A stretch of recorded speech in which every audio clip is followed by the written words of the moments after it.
All right, we are recording, and fantastic. Great.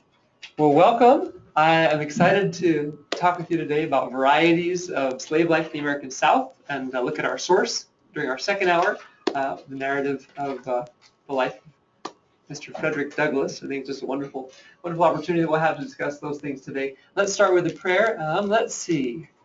JT, would you be willing to offer our opening prayer? Thank you so much.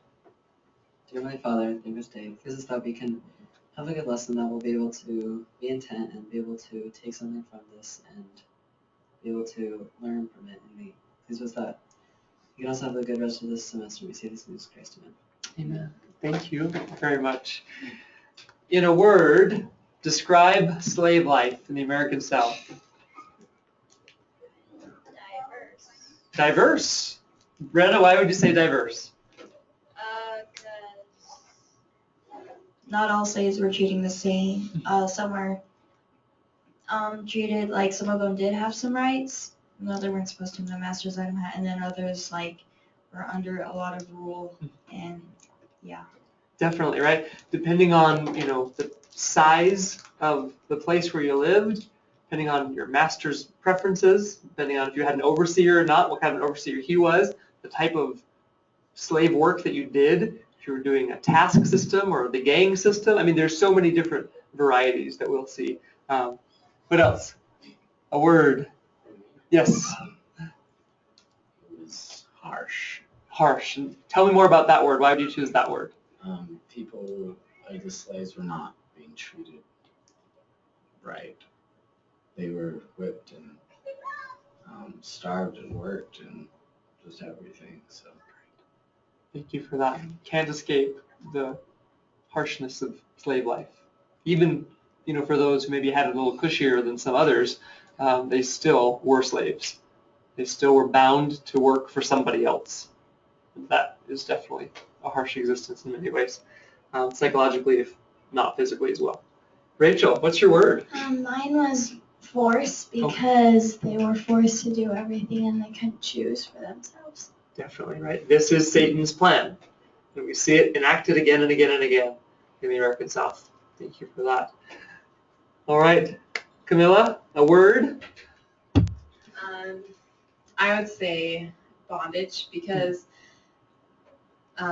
really it didn't matter whether they had a good slave life or their masters treated them well, they were still, they were being held against their will and they were still in bondage. So that's what I would use. Yes, thank you for that, bondage. And it's interesting because sometimes bondage would take the form of chains, bonds, and other times it was just simply the bondage of being legally owned by someone else. You're not your own person. You have an identity that is always connected to someone else who owns you. That's really interesting. JT, a word. I guess it's more than one word, but falsely treated. Because we treated them less than human beings. We still felt like we were better than them even after we gave them their rights back. So. Right. Thank you for that great insight. Gordon, a word? Well, all of them that have been said, but just another one to add, kind of ignorant because their knowledge was very restricted. They couldn't read or write. Right. So. Okay, so there were times when people tried to keep education from them, though other masters would maybe look the other way, or the slaves would sneak in books, etc. Definitely, but ignorance, and that's interesting. Certainly reminds me of Animal Farm. Think about the bondage that those pigs tried to enforce. Ignorance was a great ally for those pigs and keeping people enslaved, and it is today too. So these are fantastic words. Thank you so much for that. Well, friends, here's what we're going to do today. This will be a little bit different, and I'm excited. Would you go ahead and make sure that you have something to make a record with? It's a notebook, a pad, sticky notes, something where you can write, and make sure you have something that you write with as well. Because what we'll do, hello, no, that's all right, great to have you. What we'll do is we are going to go and take a look at these slides, but we're really going to try to slow down. Because I want to see what topics speak the most to you. There's certainly some things that are really interesting to me, but those might be different than some of the things that interest you the most. So I'd like to find that out. So here's what we're going to do. We're going to talk through some different talking points today.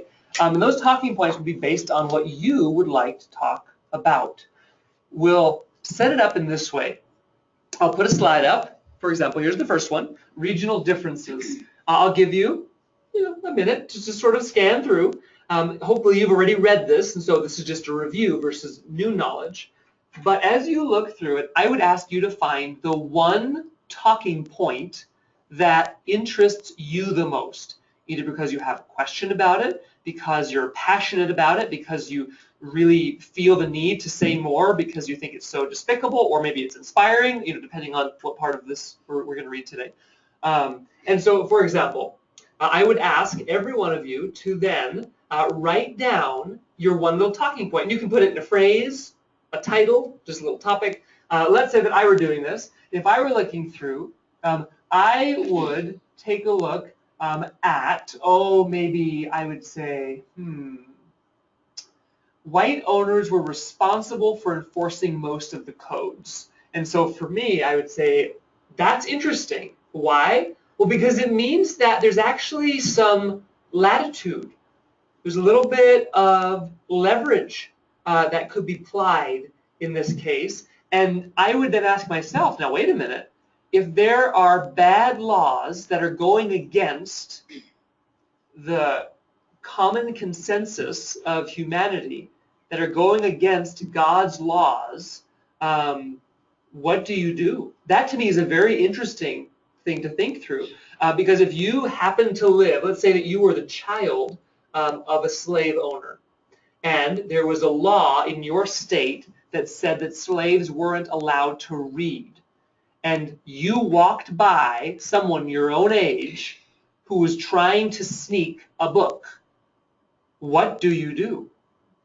Some, if they were going by the letter of the law, could go and tell the overseer, and that person could be whipped, and the book could be confiscated, etc. You could tell your father, and maybe he'd sell the slave, or give the slave a different type of work to do that would be even harder, and he wouldn't have time to read, or put him in isolation, whatever it might be. Take away the trips to the great house that you read about in the narrative of the life of Frederick Douglass. But to me, that's a really interesting thing, this idea of, is there ever a time where it's okay to consider not keeping a law? Or if you go back to this idea of, we believe in, obeying, honoring, and sustaining the law, and do we just work for, the redress of grievances through the proper political channels? And this is an interesting case. Anyway, so that would be for me. If I were you, I would write that one down. But you're not me. And so you may not write that one down. That might not be the one that you want to talk about, and that's okay. In fact, it's encouraged.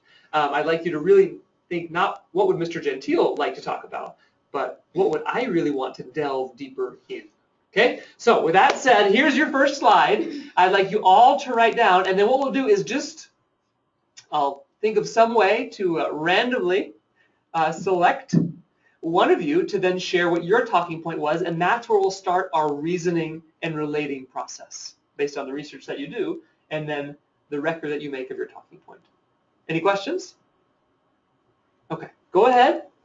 Just write down one talking point to start our 4R'ing discussion.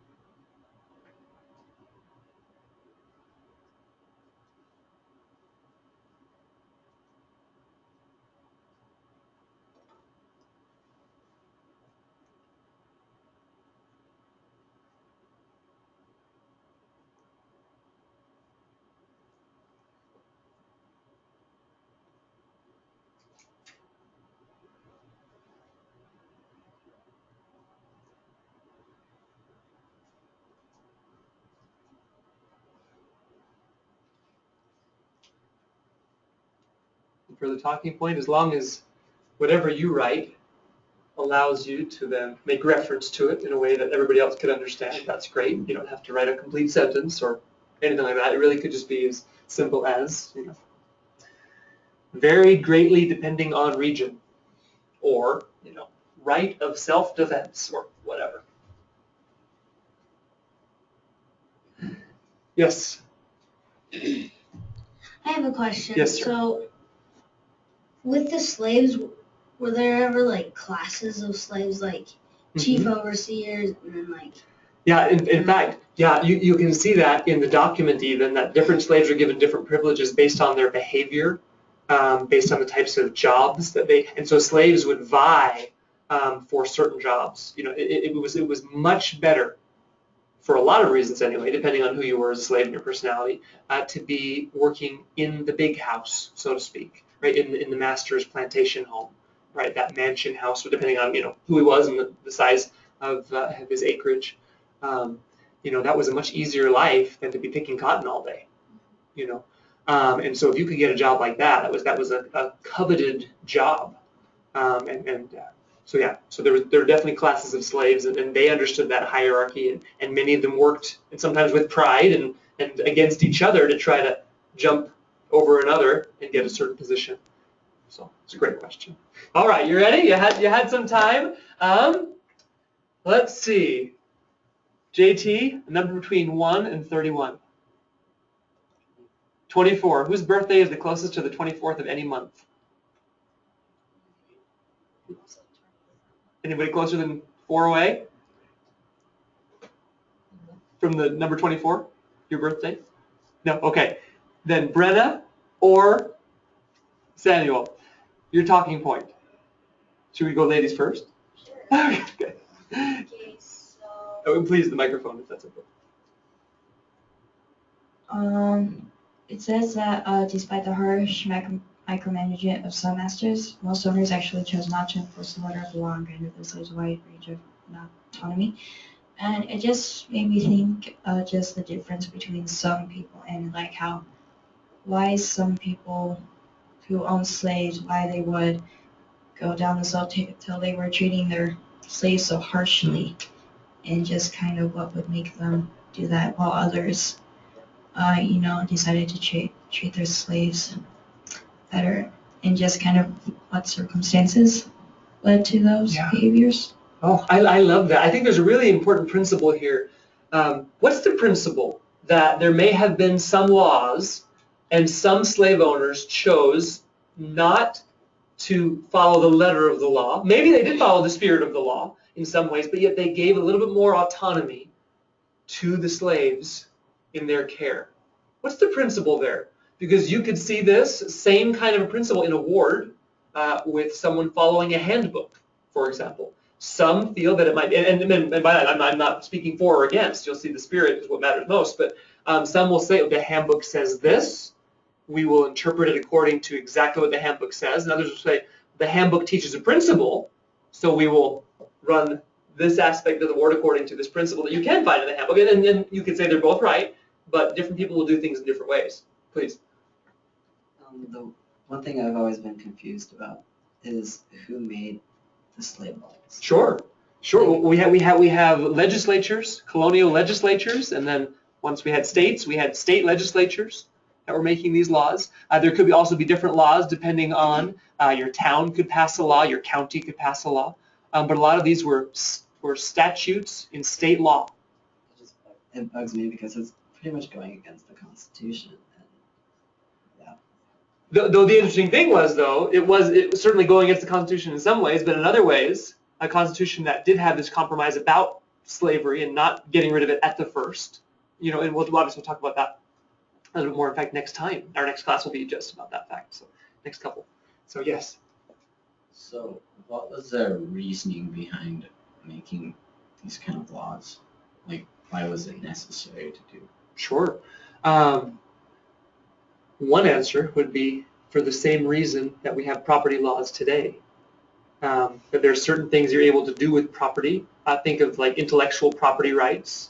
That when you own something, you want to be able to treat it in a certain way. You don't want others to steal it. You want it to be taken care of. So there's the property aspect of it. The other aspect of it, though, too, is this great question of, did slavery create racism, or did racism create slavery?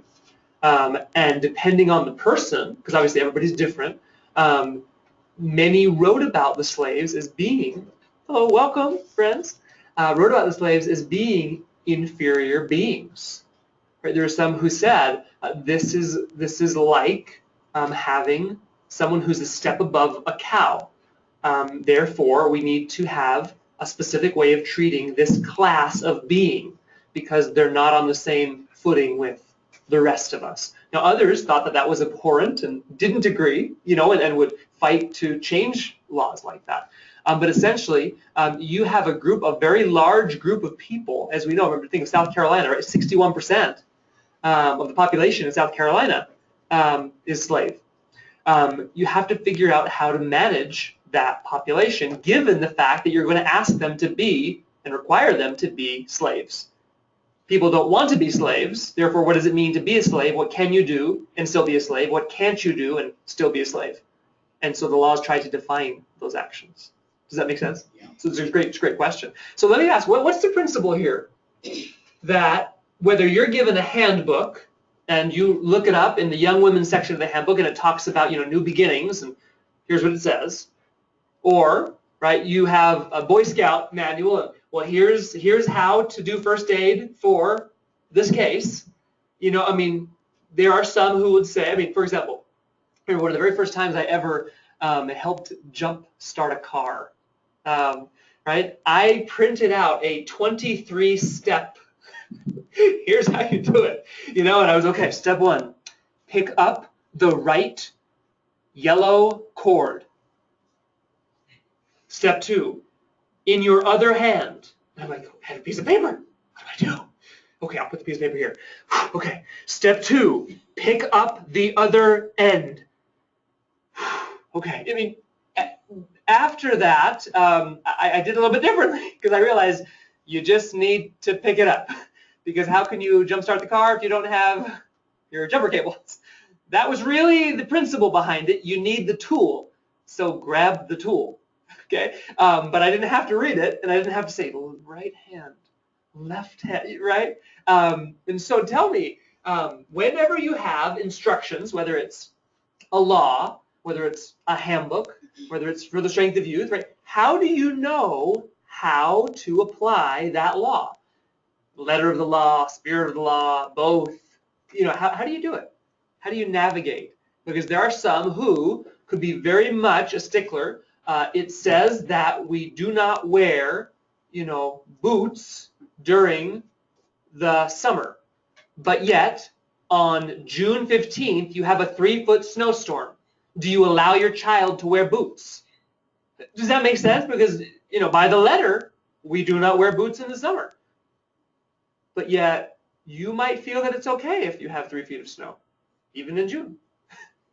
What's the principle that we're talking about here? Please, Camilla. I think it's important to just look at why the rule was made, or why the law was made, and just try to take the basic principles and apply them in whatever way is moral and right. Thank you for that. Great response. Have you ever had to wrestle with this principle that we're talking about today? Letter of the law, spirit of the law, intent of the law, that kind of a thing? Because certainly, I am definitely not here to say that we shouldn't try to be exactly obedient. Think about God's laws. We should keep them, all of them. We shouldn't have the cafeteria approach to obedience where we pick a little bit of this, a little bit of that. But yet, certainly, we believe in some things that can help us. In fact, I was reading just yesterday a quote by Elder Hales that talked about how bishops should not be slavishly tied to the handbook in a way that would hurt their members. That bishops have keys and need to use those keys to receive revelation for specific circumstances. The handbook is about general methods of principles and policies to govern. But it's not going to tell you what to do with Sister Johnson's cat stuck in a tree. Does that mean that's where there are other things that come in? So what else are we talking about here? Other things that we could add to Camilla's great response. Please, Mrs. Amblin. It kind of depends what the rule is applying to. I was thinking of sewing. Yes. And I sewed some things at Christmas time. And when I wasn't really careful on the first one, like you said, Yes. following that thing. So, but if it's a moral issue, Yes. you need to find the principle beneath it Right. and be sure that you follow the principle. But I mean, even the brethren, when polygamy was outlawed, that was a really difficult time for these brethren. Right. Do I just boot my wife until not the snow? You know, what do I do? Do I live the letter of the law, or do I pray and say, what do I do? I mean, there's times when each way is going to have very, very difficult consequences. And so I think you just have to follow the Spirit. Okay, and there you go, right? There's the Spirit, right? That is so, and that's what Elder Hales was talking about, this idea of where we have, his quote was about bishops, but we have to have bishops who have the confidence to follow the Spirit and know that those keys entitle them to revelation for specific instances, right? Not that you throw the handbook out, not that you don't keep the commandments, but that you'll know how to apply the handbook and the commandments in specific situations as the Spirit prompts you. You know, and I love this idea. So as we continue relating this then, when is the time when you have had to go by the Spirit to know how to apply a principle or a policy?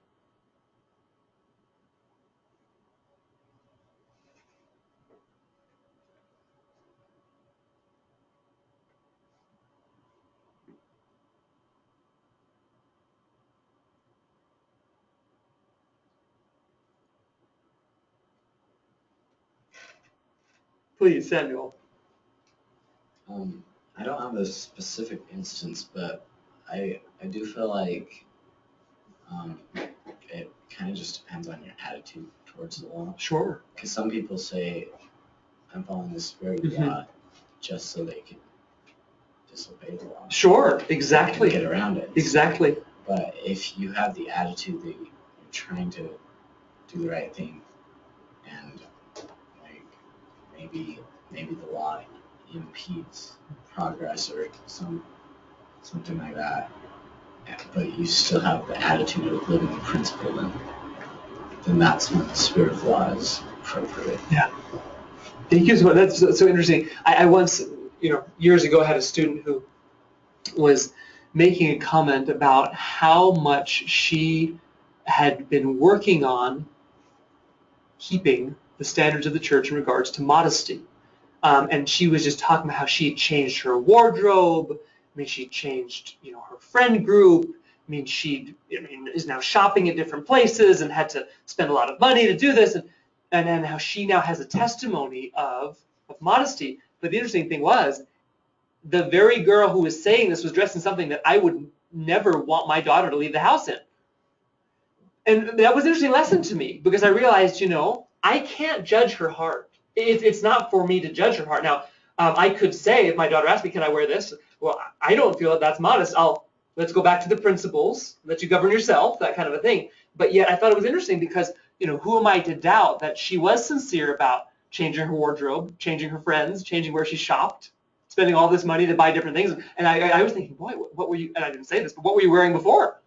If what you're wearing now is a reflection of your new standards of modesty. But yet I think that's interesting because it gets this idea of, right, there's the letter of the law, there's the Spirit of the law, and then there's why are you keeping it and what's in your heart. And God can know that, because for some people, maybe that half step is one that you figured out 5 years ago. But for them, it is significant, and the Lord is grateful for that half step, knowing that maybe in another 5 years, they'll be where you are today, right? And we need to be careful not to look down on those who really are sincerely trying. At the same time, though, we shouldn't lower our standards when we feel that we understand what God would have us do either. And so that's an interesting thing where it comes back to the heart. So I love that. Thank you for that, Samuel. Anybody else? Time where you really had to go by the Spirit in decision making.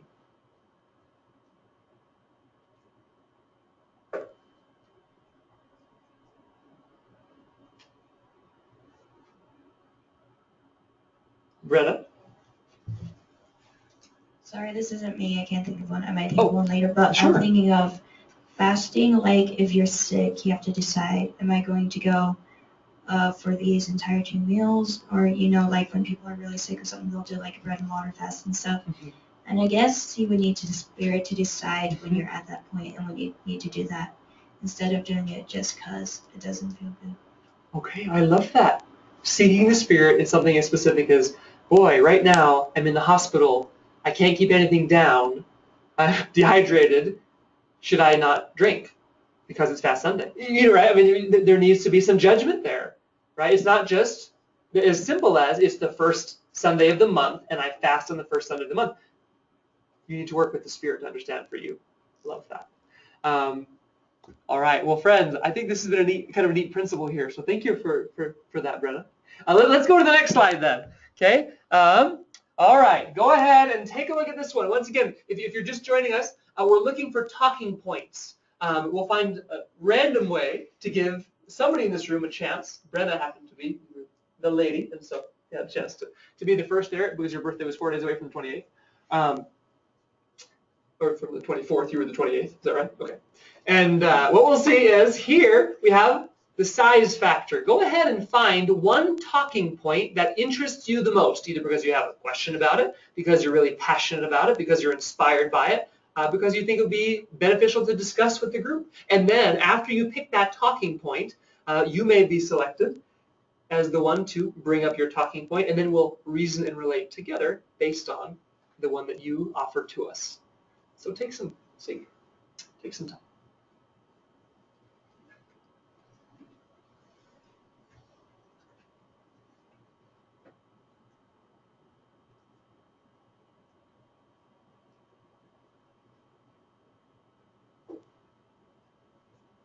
What does familial mean? Familial, Familial. like family, or relating to I family. assumed it was something like that. Okay. They felt like they were members of the family. That's how they were treated. That's how they worked together.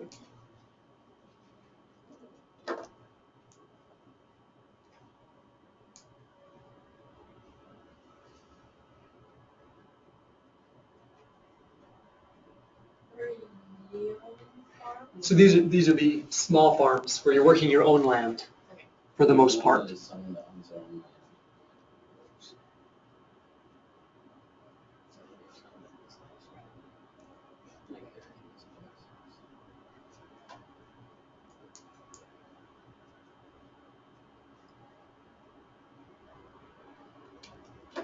So these would be just big enough in this case to need a little extra help.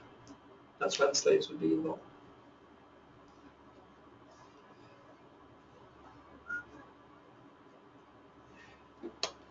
All right. Someone who helped cook dinner in the past week. Gordon and JT, you both helped cook dinner the past week? You cooked it. Did you help or did you cook it? You helped. Okay, well, JT, since you cooked it, go ahead. What's your talking point? Open, please use the microphone. Thank you so much. Oh, okay, Gordon, he's still thinking. Please, you can't rush greatness. Microphone, please. Thank you so much. Southern colonies, they had more of a commercial, like, get the job done thing, like,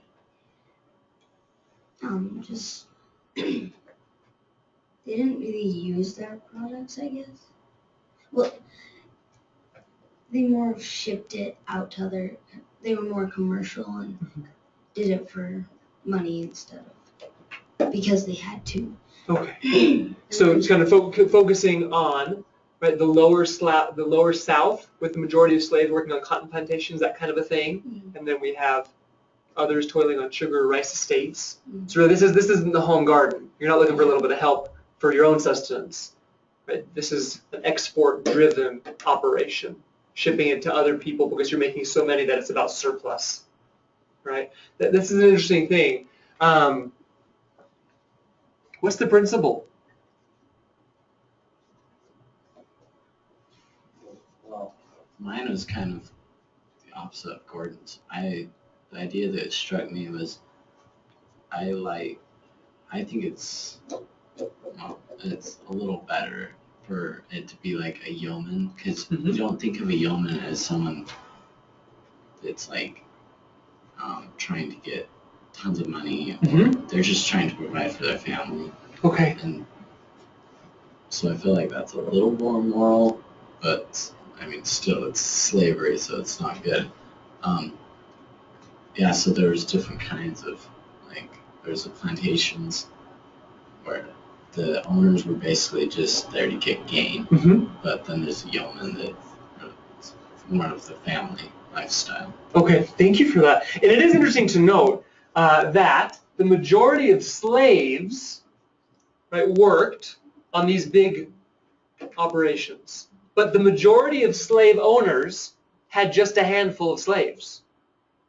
That's an interesting thing to consider, right? So if you were a slave owner, right, most slave owners just had a few slaves, but most slaves worked on a big plantation or rice estate. Please, Caleb.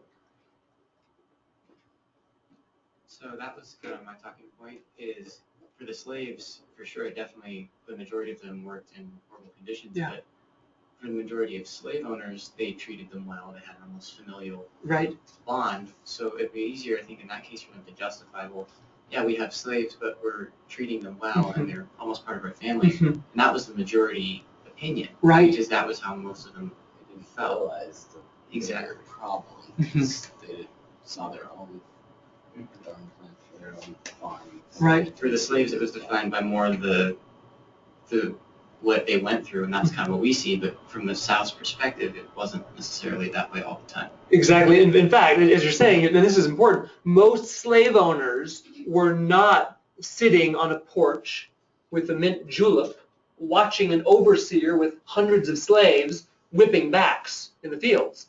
Most slave owners were working alongside their slaves, even though most slaves, by number, were in the worst situation of being with an overseer and hundreds of slaves, etc. So that is a really interesting point. Please, Gordon.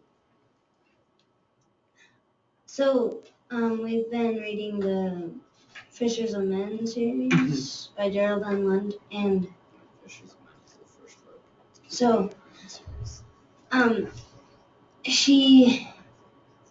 kind of reminds me of these smaller farms, because her dad is really wealthy and he buys her a slave, and at the point in the book that we're at, she actually wants to adopt the slave as her sister. That's how close they've gotten. So definitely. Thank you so much for that. Let's think through, because I think this is interesting, because certainly we could say one's better than the other, and some slaves at times preferred one to the other. They may prefer the familial bonds, but at the same time they would have less people to interact with who were in their same situation. So kind of plus and minus there, depending on your point of view. But here's the interesting question. Slavery, once again, slavery is wrong, right? It is not right that any man should be in bondage one to another. So we go back to Doctrine and Covenants 101-79. So the interesting thing is, given that some of us, well, but it kind of sounds nice. I mean, it's kind of cozy, you're almost like family, and you work together side by side. You're just toiling together, and you love them, but it still doesn't take away the fact that slavery was wrong. So here's my question. Not for you personally, because that would not be appropriate to talk about, but in society in general, what sins do we get too cozy with? So cozy, in fact, that we keep them around, like members of the family.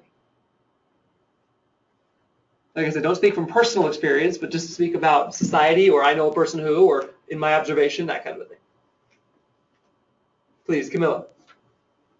So I've kind of noticed that in Utah, where there are so many Mormons, it has become sort of like in other states you'll see, like, if you're a Mormon, and you have like standards, and everybody knows that you have these standards.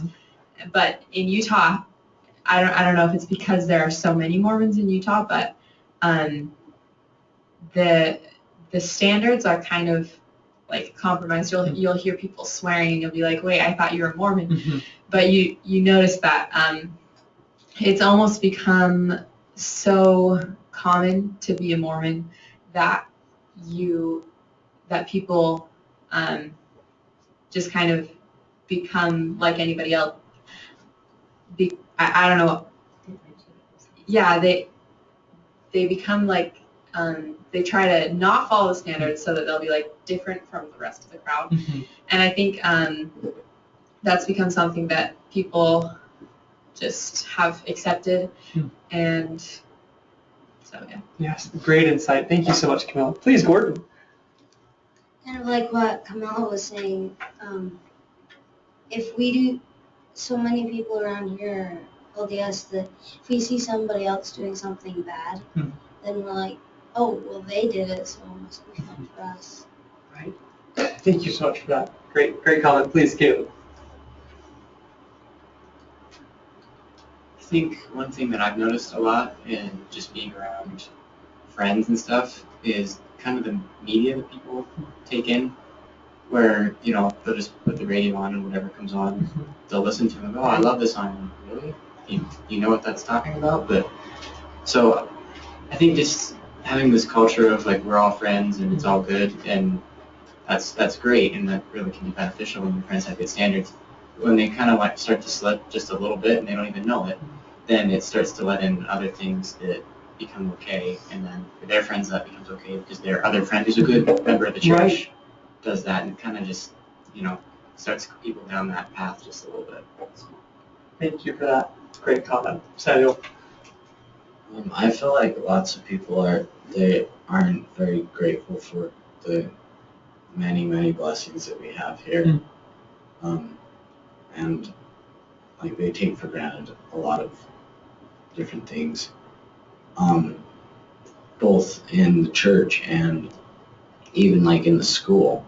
Like people sometimes take for granted the fact that they're at this amazing school and they have such a great opportunity here, but they take it for granted and don't take advantage of it. Yeah. Thank you for that fantastic comment. Please, JT. I think another thing that we get comfortable with is judging other people.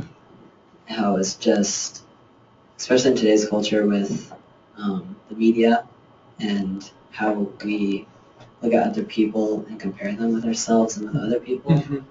It's just like every thought, like, oh, we see a person, our first impression is judging them. Kind of, well, not everyone, I don't know, but it seems like a lot of people are comfortable with it. They don't realize it, but it's part of their everyday life. Yeah, thank you so much for that. And I think sort of a companion principle to that I've noticed is some people are, on the other hand, so concerned about not judging people that they refuse to judge actions and think that judging choices is wrong as well. And that somehow if you say that, you know, drinking is wrong, that same-sex marriage is wrong, that, well, hey, that's, you know, I don't judge. How about I show unto you the way to judge and think about who said that?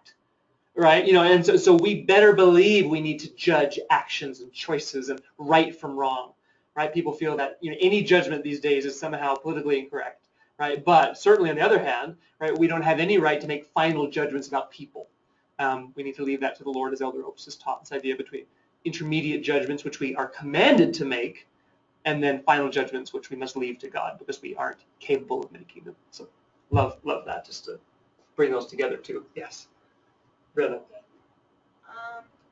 What I was just thinking about is that we're all kind of lazy, and because and we also feel kind of entitled to everything. Yes. And we don't want to work for it, and just Thank you. Laziness.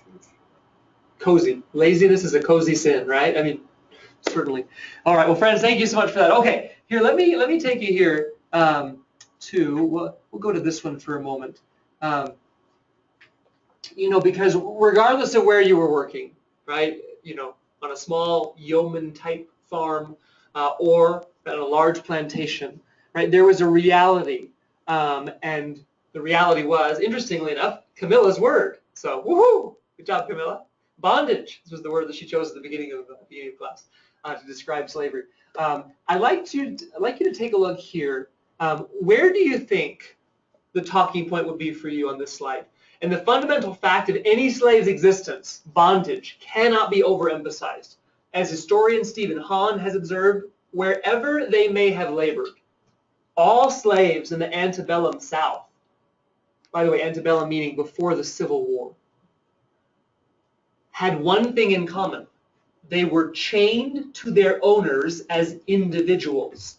Slavery, quite simply, was a system of extreme personal domination in which a slave had no relationship that achieved legal sanction or recognition other than with the master. Nothing was more central to the character of the institution or more debilitating to the slaves as human beings and political actors.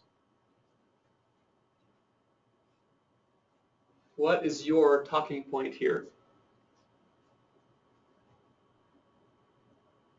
Did anybody take out the garbage yesterday? All right, Caleb. What is your talking point from this slide? It's a very important slide.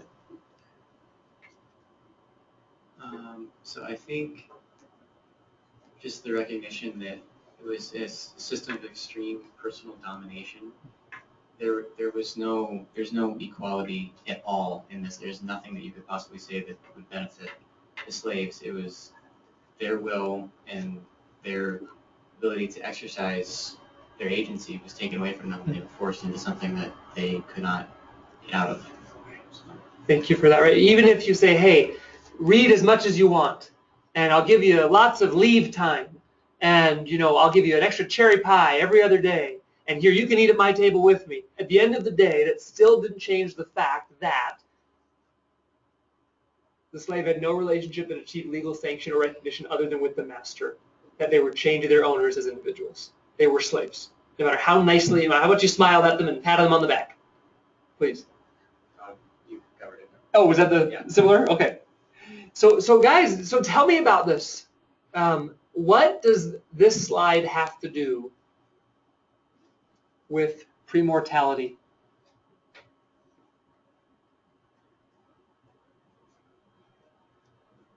What does this slide have to do with premortality? This idea of being chained to someone. Please. I think the central issue is what we fought over is agency. Mm-hmm. If Satan, his plan ever would have been accepted, which there really was not a possibility, but we would have been slaves to him because he would have had our agency.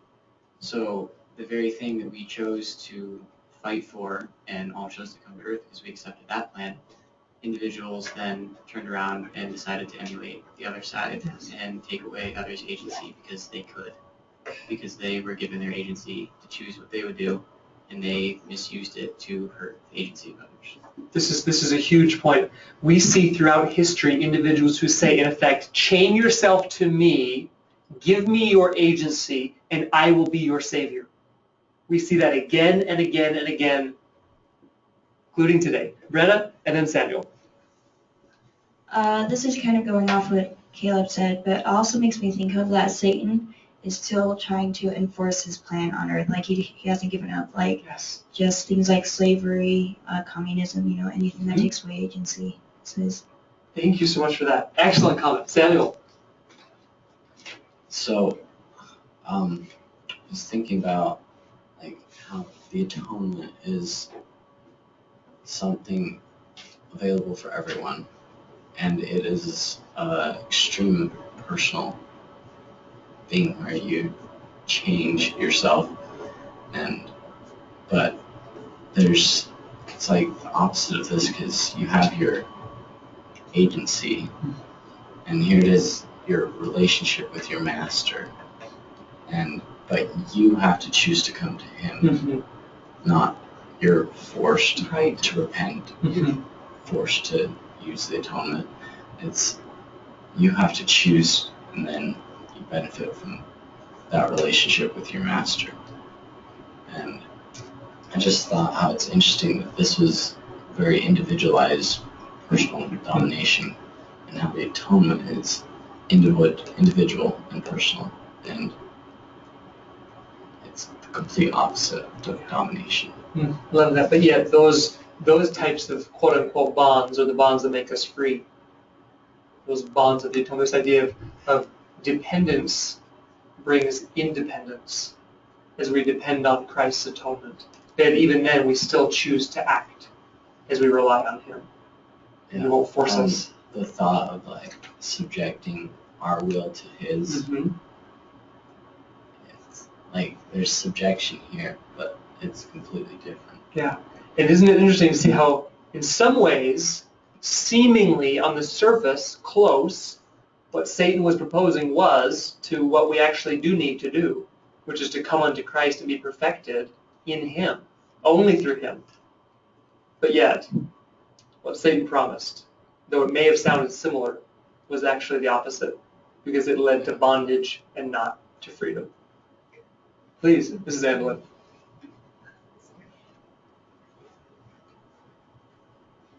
And I think the ultimate test of mortality is the same test that we had in the premortal life.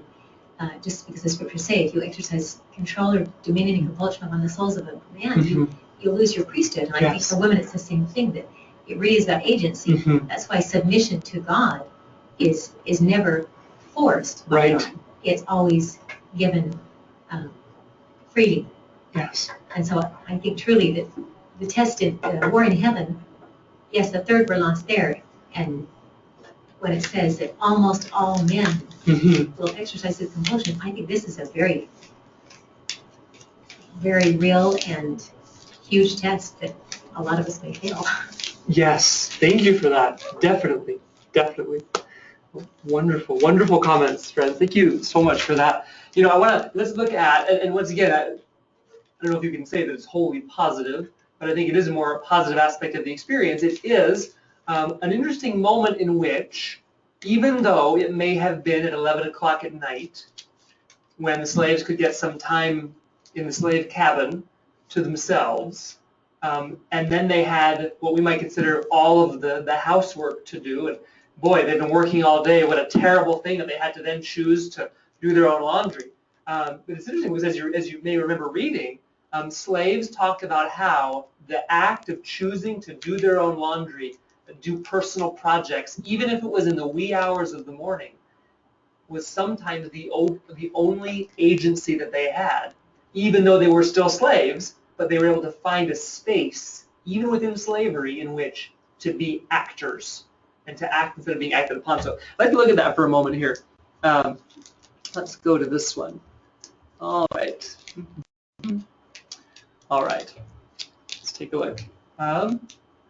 And this will just sort of set the stage, and the next slide will be what I'm talking about. Even while resisting a life of forced labor, slave families worked diligently to carve out a modicum, very small amount, of private space in which slave agency and culture could find expression.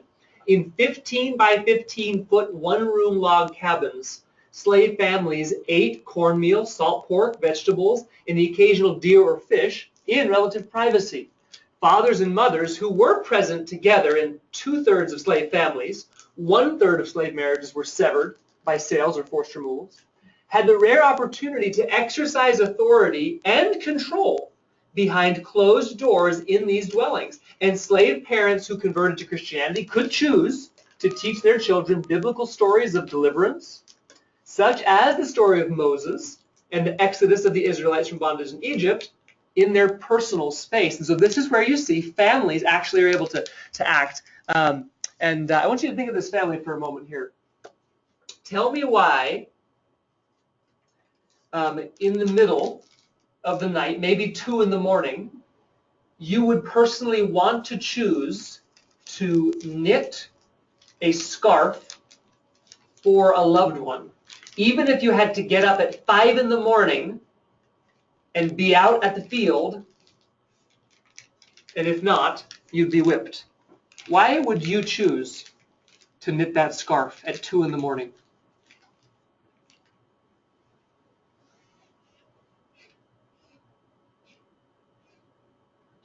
Or would you say, you know, I'd rather just sleep for an extra couple hours?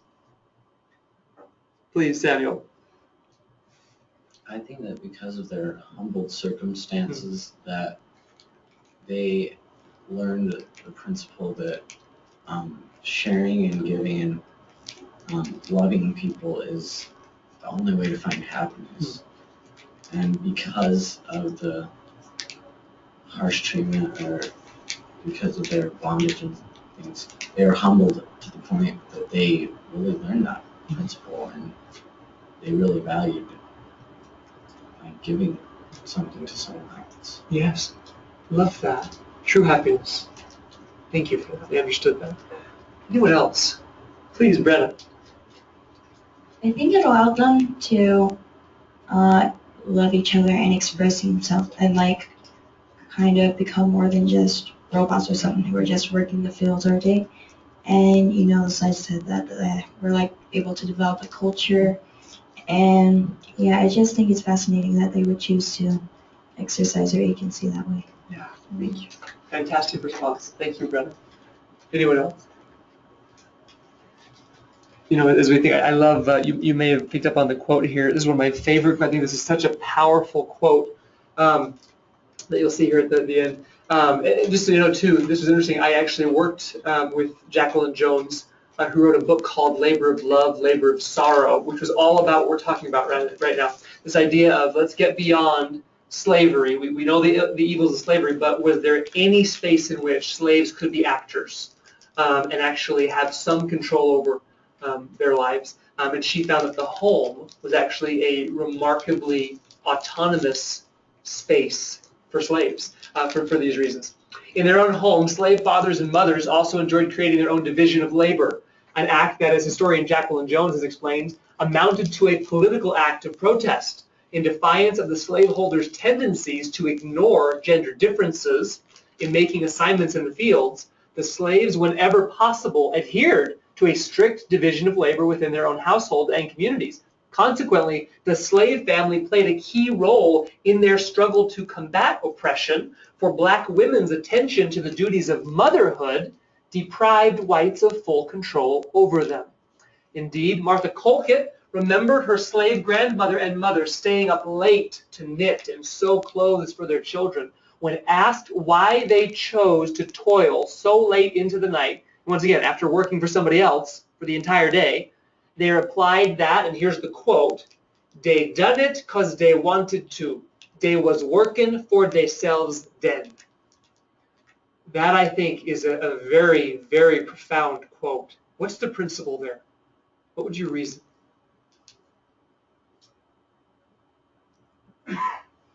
Please, Mrs. Edelin. Basically, they are then exercising agency, which they had no chance to do when they were under the taskmaster's whip. Yes, thank you so much for that. So tell me, when is a time when you have, even though maybe it was hard, maybe it wasn't even terribly enjoyable, but yet you were fiercely independent in making sure that you chose to do something in which you could work for yourself? When has that been for you as we relate this great principle that Mrs. Angela just gave to us? When have you chose to work for yourself, even if maybe it wasn't terribly enjoyable, but yet you wanted to do it for yourself and you chose it because you were working for yourself and not for somebody else? Caleb, please.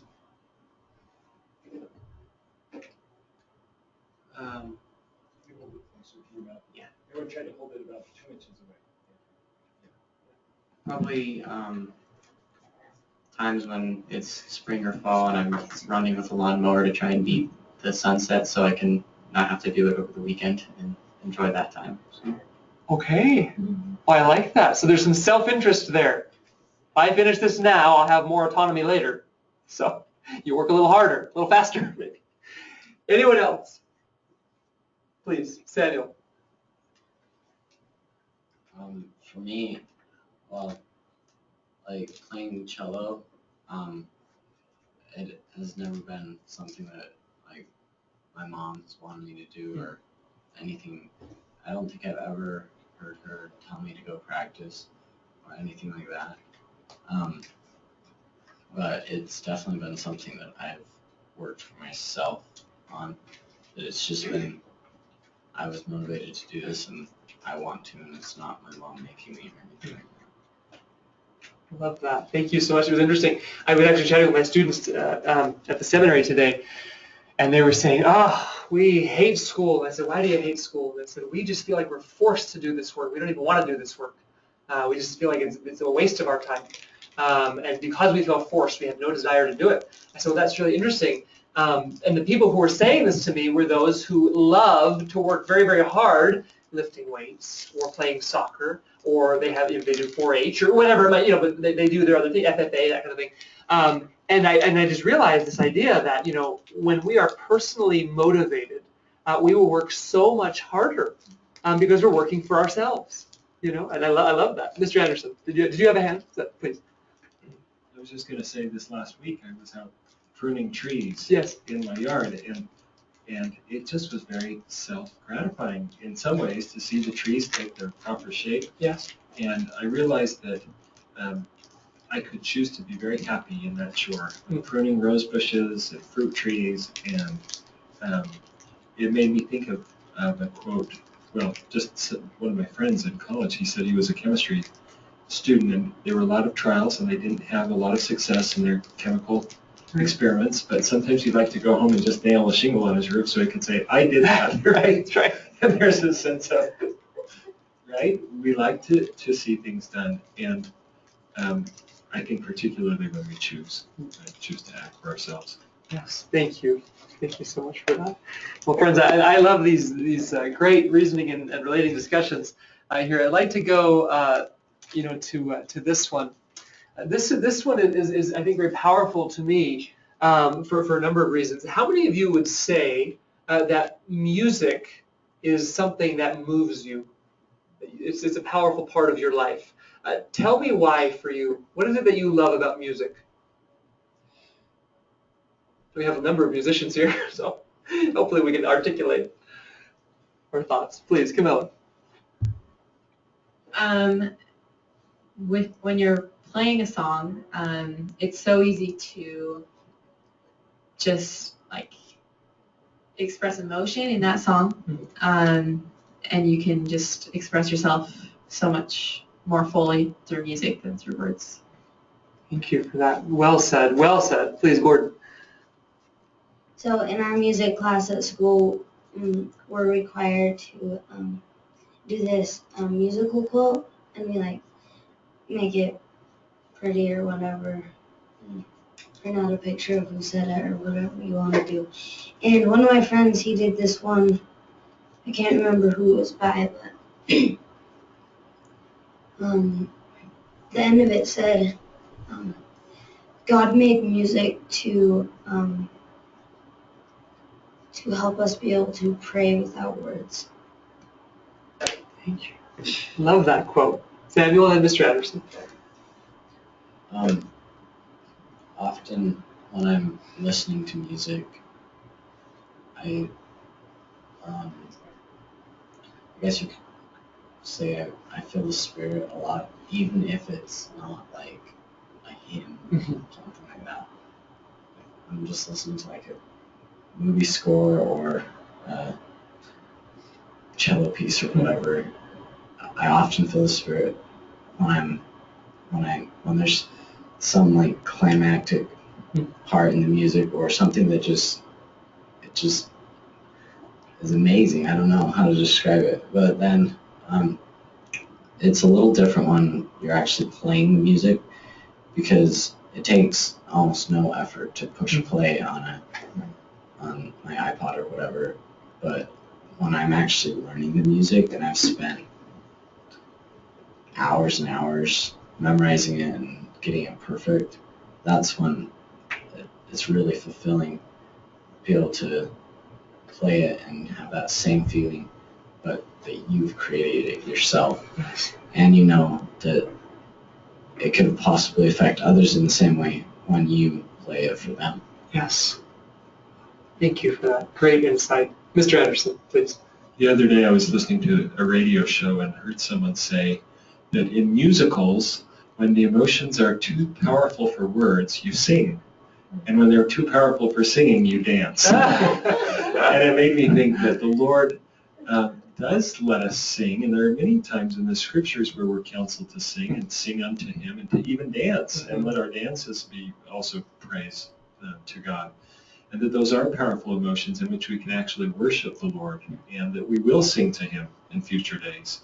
Wonderful songs, hymns that we have and hymns that maybe haven't been put to music yet. And anyway, I've seen that. I've really enjoyed the cultural celebrations of the church too. Yes. Before temple dedications or some of the pageants that they put on so beautifully and in many locations. And it certainly invites the Spirit and invites me to turn my heart to God and dedicate myself and give my soul to Him. Yes. Right. And it's just a heightened emotion at some points too, but a spiritual way to dedicate even more seriously my will to him. Thank you for that. Love that comment. Please, Caleb. So this was the part that I really was able to relate to the most. Yeah. As these slaves who are, they have a little bit of time, they're on their own, they're walking to where they need to go to do a job. Right. But they're able to fill that time with the emotions of their heart and letting that come out through music and through singing. And I don't know, I really have a testimony of this because that's how I let everything out. That's how I kind of express that side of myself, is by just sitting down and writing a song, and whatever mood I'm in or whatever I'm feeling kind of comes out in the music or the words, and it makes it doesn't go away, but it makes it more understandable and okay in a way. And I don't know, to me it's something that's extremely individual. You can't, and it's your song and it's your words, no one can take that away from you. Yes. No matter what, because it's still yours. It's your original thing. And so I think for me at least, it's a way of individual expression that's really personal, and I can totally understand why that would be such a big thing for them to have that individual expression that they can truly call theirs. Thank you. Wonderful, wonderful comments. Well, for all of these reasons that you've mentioned, you'll see that this would be such a profound cultural expression for the slaves. Slaves also worked for themselves when they chose in the home to communicate in simple, common, eclectic language of pidgin, sing slave spirituals influenced by their African heritage and condition of bondage, and then practice their own version of Christianity, which emphasized the dream of freedom and God's deliverance and a future in the promised land. I love this quote here by John Blassingame, who said that these things lighten slaves' burden of oppression, promoted group solidarity, provide ways for verbalizing aggression, sustained hope, built self-esteem, and often represented areas of life largely free from the control of whites. Though a master exercised control over a bondsman's body, he could not enslave his mind or heart. And I just think that's so fantastic. And so just before we kind of end this section of our class, are any of you familiar with any of the old African-American spirituals? Any that you know and love? Just curious, do you know some, Mrs. Evelyn? Well, I don't know. You don't have to know that. You know. Oh, right. Oh, there. Sure. I mean, there's several. Yeah. Maybe the drinking gourd. Do you know that one? Is a popular one. Please. Last year we were studying the Civil War and we listened to the drinking gourd. Oh, okay. It's a very famous one. I remember seeing one when I was about 18 with a group, and it was about freedom, and it was, oh, freedom, freedom is coming. Freedom is coming. Have you ever heard this one? Freedom is coming. Oh yes, I know. Oh yes, I know. Anyways, it's kind of a call and response type of the song, and kind of a fun one. When I was growing up too, we loved the old song about Go Down Moses. That's a good one. And there's way down in Egypt land, tell old Pharaoh to let my people go, and then that one's a fun one. There's some newer ones too. Anybody ever heard? Sometimes I feel like a motherless child. That one's very famous, and just this idea of, in the music you can just the feeling of the music takes you so far beyond just the words, because really it's sometimes I feel like a motherless child a long, long way from home. That's moving. You can think about it, but just the tune is just so profound. And anyway, I would invite you in your families. In fact, I have a book of African American spirituals, and we actually sing them as a family. And my kids love them. They, for whatever reason, they love to sing. I think they're really fun, and I think they really tap into some of these emotions as well that we just can't quite reach with words only. And so I would invite you to think about ways that in your own homes you can involve music to tell the stories that will help your family to be knit together in those great bonds of love. And then they could be African American spirituals, but maybe they'd be other things. In fact, here's a memory. I'll always look back fondly on the year that I had Karen and Kathy in my 11th grade history class. It was a wonderful class. And I remember we were talking about family traditions. It may have been at this moment in the class, but whenever it was, I asked, well, is there anybody who sings as a family? Is that ever something that you do? And Kathy raised her hand and talked about how the Andelin family and I think she said, if I remember correctly, usually Sunday nights will sometimes get together and there'll be just a time to sing together. Am I remembering correctly? That was something that I thought was really profound because both Kathy and then Karen, they were in the same class, talked about how, this really was a big deal to them. And they said, well, sometimes, we're like, I guess we have to go sing. But then they said, really, we feel so happy singing together. And they said that it brought a spirit into your home that just they could never forget. So there's some high praise that I remember from when I was with them during their 11th grade year. So thank you for doing that. Well, friends, I love the way that music can help build us. I love the emotions and the spirit that music can bring to us. And so with that testimony of one aspect of slave culture that you also saw in the narrative of the life of Frederick Douglass that we'll talk about in our second hour, I would just invite us all to think about the way that we can praise the Lord with singing and also express ourselves in that very, very divine way. And I say that in the name of Jesus Christ, amen. All right, let's take a break and then we'll come back, look at our source together.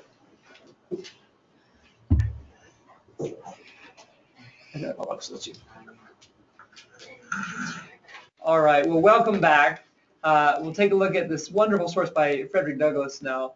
I still want to sing some of these songs that I have in my head now from the last. Maybe at the end of the year we'll have to have a sing along. You bring your favorite song and maybe some historical songs, And we were talking about Mr. Anderson, some of the old African American spirituals, that families would sing, and that was a great source of slave culture and autonomy, even within slavery. So some fun there. Well, friends, let's take out Frederick Douglass. I would love to take a look here.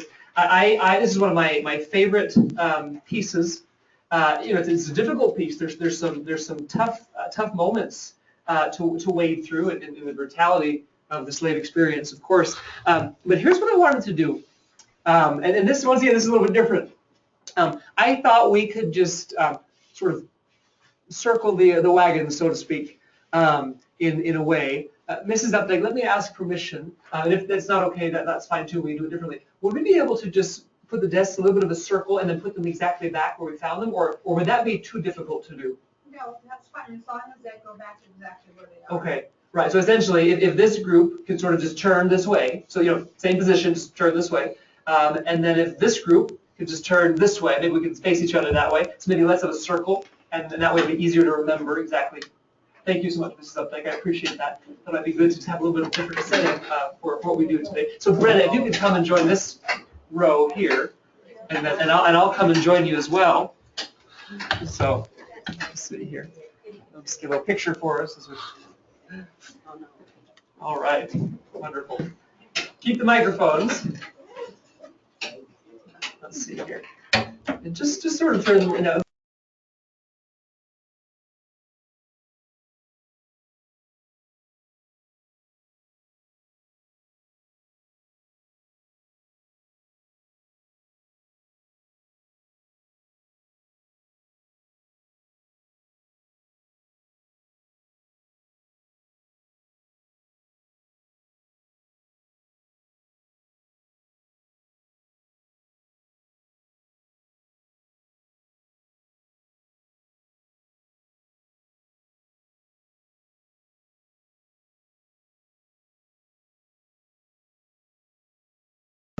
a way to move this. Let's see. Here we go. Is this stuck? All right. My friend, we'll just need to kind of move this here, so if you could actually shift yours. There you go. All right. Wonderful. This is kind of fun here. Oh, well.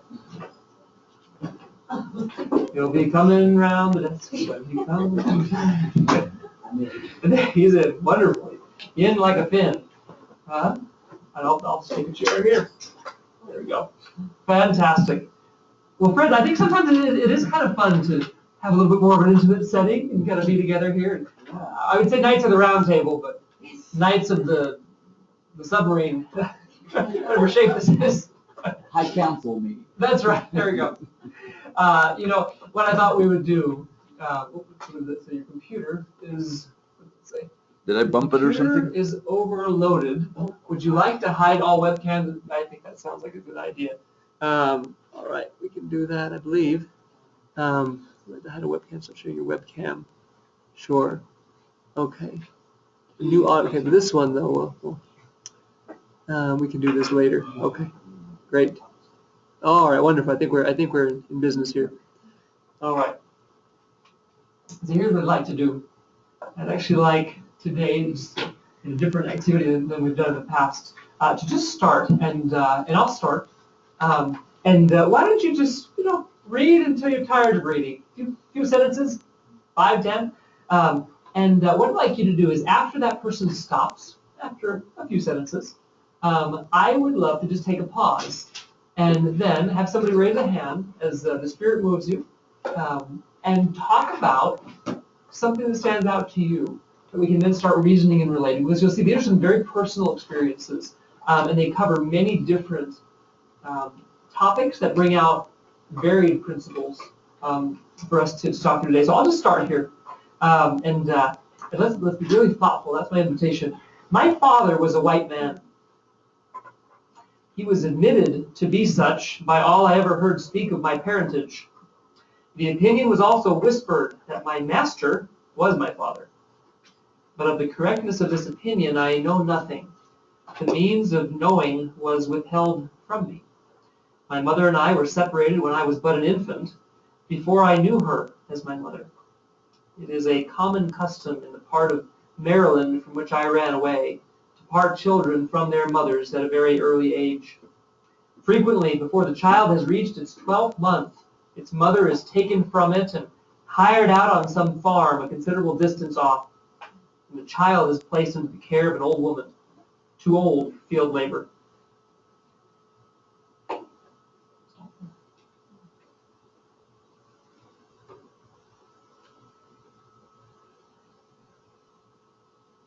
Stands out to you.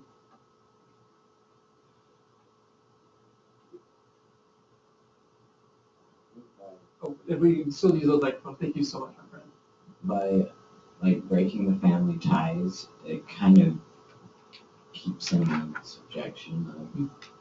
If you're utterly alone, you don't know who your mom or dad is, or your mom is taken away or whatever, and you don't have another family, it's kind of hard to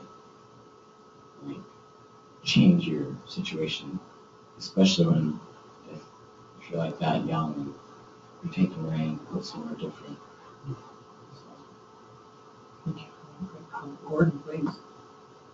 Well, if we give them the benefit of the doubt, which is very hard in this instant, they didn't want these children growing up to see their mothers working themselves to death in the fields or something like that. Thank you very much. Caleb, please. I think too, it kind of, like when they had their mothers taken away from them, and think about the family where they were able to teach them stories of deliverance and Christianity, it kind of took away their identity. They didn't have any other choice but to grow up as a slave because their parent would be there to teach them anything different, or, hey, I wasn't always a slave, and it doesn't have to be this way. So they basically conditioning them that that's what they're going to be and that's what they are. Yeah. Thank you for that powerful comment. Please, Camilla. I think a while ago I read Uncle Tom's Cabin, and it talked about how a lot of the slaves were so hardened that they were almost like they didn't have feeling towards other people. And I think this is probably a huge part of that, because when you break up families and you tear the children away from the mothers, it just kind of hardens them to the point where they don't really feel anymore. Thank you for that. Excellent insight. this part of the story is actually particularly tender for me because my mother did not grow up as a slave, but she did grow up not knowing who her parents were because she was adopted. And here are the sort of the circumstances. This was what basically the state of New York was able to release to her. Essentially, what she was told when she was young is that she was the child of a summer camp fling. That there were 2 camp counselors at a music camp in New York who broke the law of chastity. I have no idea about their religious affiliations or any other morals that they may have had or not had, but essentially it was a young couple. They didn't want to get married. They didn't want a child. And so my mother was put in an orphanage after she was born. She was there for a while and knew essentially only that she was unwanted. She didn't know the exact identity of her parents, though she knew a little bit about them, kind of like Frederick Douglas. He had heard, well, maybe it was the master. He knew it was a white father. That's why he had a lighter complexion than some other slaves and some features that were more Caucasian and African. But yet, my mother, even though she said, well, okay, people have told me I have, blonde hair and blue eyes, and maybe I look like I have some, Nordic stock or, Aryan race or that kind of thing. I don't know. And she talked about how hard it was for her to feel so rootless growing up, that she didn't have an identity. Essentially, she started life not being wanted. And she struggled, for years and years and years. And it was very, very difficult for her. That struggle ended up being a big blessing in her life because she struggled, she sought out the church. And in New York City and Queens, when she was a senior in high school, she heard about the missionaries and essentially invited herself to a church activity so she could learn more. She didn't have a fellowshipper. She went by herself and said, I want to learn.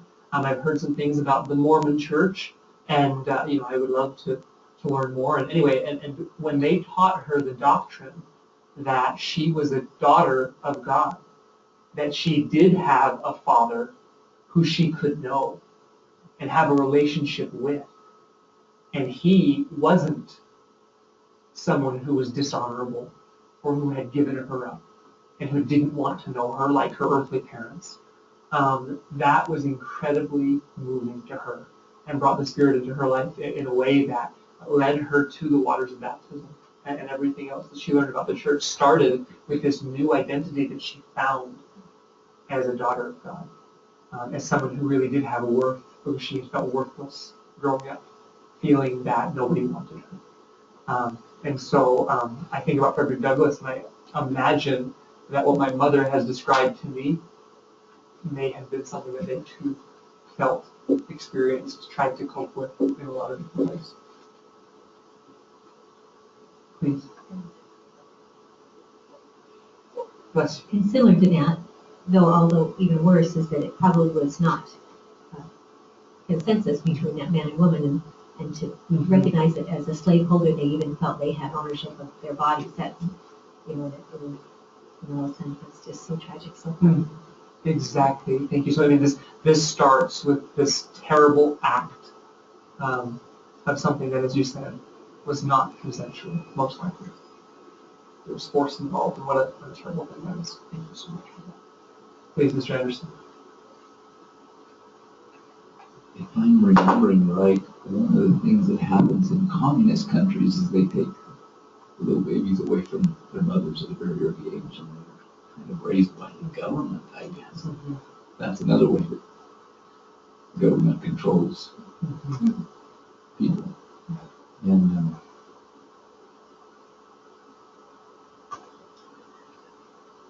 it's dehumanizing, I guess.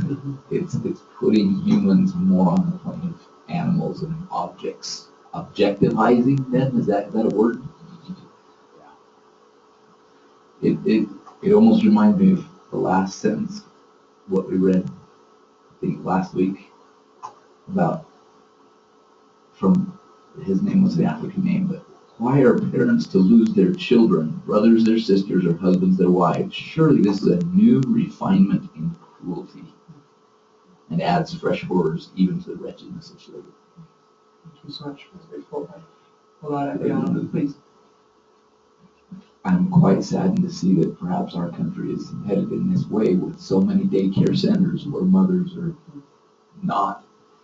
They tell us that the Congress on Families, that one of the main roles of mothers is to teach children how to deal with the emotional part of life. And maybe in view of Camilla's comment that they grew up almost feelingless, without the ability to have those strong, beautiful emotional ties that we have with our family members and those we love.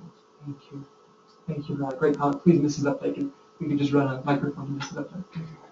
Thank you so much. The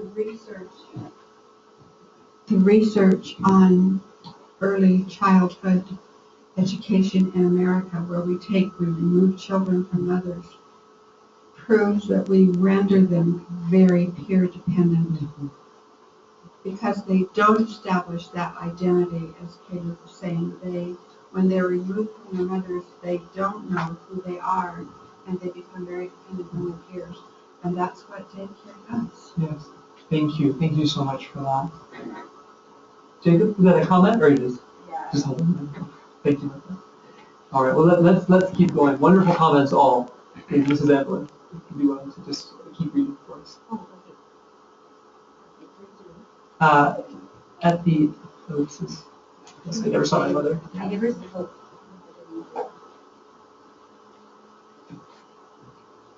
never saw my mother, to know her as such, more than 4 or 5 times in my life, and each of these times was very short in duration and at night. She was hired by a Mr. Stewart who lived about 12 miles from my home. She made her journeys to see me in the night, traveling the whole distance on foot after the performance of her day's work. She was a field hand, and a whipping is the penalty of not being in the field at sunrise, unless the slave has special permission from his or her master to the contrary. A permission which they seldom get, and one that gives to him that gives it the proud name of being a kind master. I do not recollect to have ever seen my mother by the light of day. She was with me in the night. She would lie down with me and get me to sleep, but long before I waked, she was gone. She left me without the slightest intimation of who my father was. Sure. Anywhere you'd like. Sure.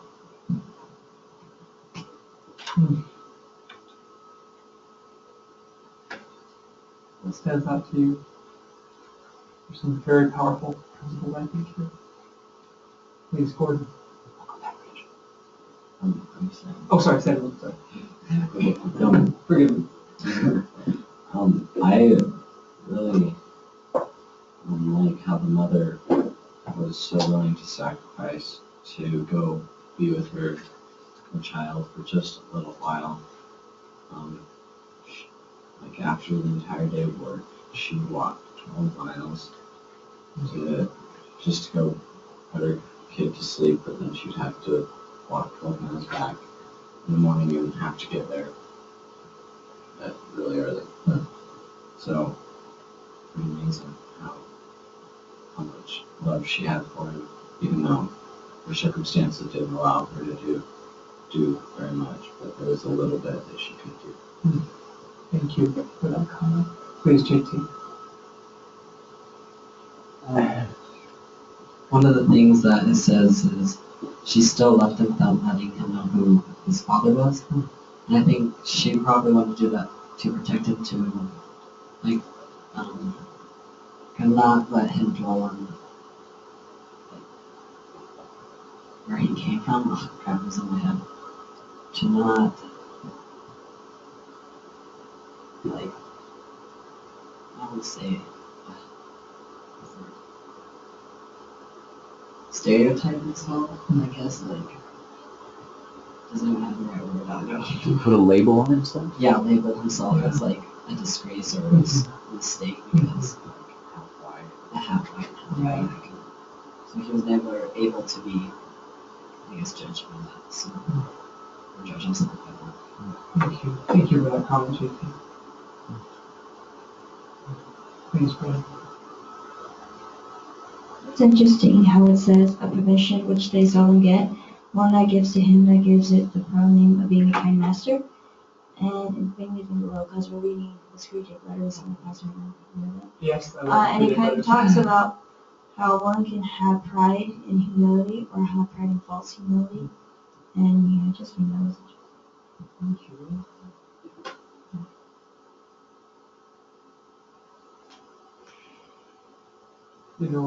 I have to say this part is particularly moving for me for a number of reasons, but it's hard for me to read this without thinking about my daughter Hope and some of the very small sacrifices that we were happy to make for her as she was going through her treatment from chemotherapy. Of course, when she was at the hospital, she'd be there for usually about a week at a time, sometimes a little bit longer, sometimes 6 days to 7 or whatever. But essentially, there were nurses there around the clock, and then they were experts and knew how to do things, and were very helpful. We'll be forever indebted to them for their great help. But it was interesting because Hope would then, after a week at the Primary Children's Hospital, she would go back home, and as long as she stayed healthy enough and didn't need a transfusion or something else, other time back in the hospital, she'd get to be with us then for a week, sort of, week on, week off, that kind of thing. And sometimes we could have maybe a 2-week respite, and she'd spend the first week going back down, and then the next week kind of going back up until she was then ready for another treatment. But essentially, I'll never forget when we were talking with the doctors after we'd been there for the very first week, and we were about ready to go home, and they said, okay, we'll need you to do some home care. And we said, oh, you mean like the home health care? And the nurse comes in the home and says, well, yes, that will happen too, and she'll come several times a week, but we'll also need you and your wife to do some things. And I said, oh, like what? Well, she said, we'll tell you a few things, but there will be instructions when you get home. And so we said, well, where will these instructions be? And she said, well, there'll be some boxes delivered. I said, okay. So I was thinking there'd be a couple little packages on my doorstep, Well, within a couple days, we had 30 or 40 large boxes that were delivered to our home that were part of the treatment. And those were the boxes for us. And my wife and I were thinking, we have no nursing background. I was a Boy Scout, the first aid merit badge.